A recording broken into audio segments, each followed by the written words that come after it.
रात उसने पूछा था, तुमको कैसी लगती है चांदनी दिसंबर की। मैंने कहना चाहा था,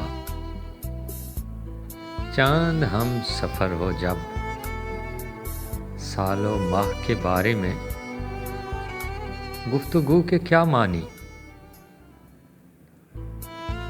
चाहे कोई मंजर हो, जून हो दिसंबर हो, धड़कनों का हर नगमा, कुर्बतों का हर लम्हा मंजरों पे भारी है। फिर हर एक मंजर पर ऐसा लगता है जैसे एक नशा सा तारी है, लेकिन इसकी कुर्बत में कुछ नहीं कहा मैंने। तकती रह गई मुझको चांदनी दिसंबर की।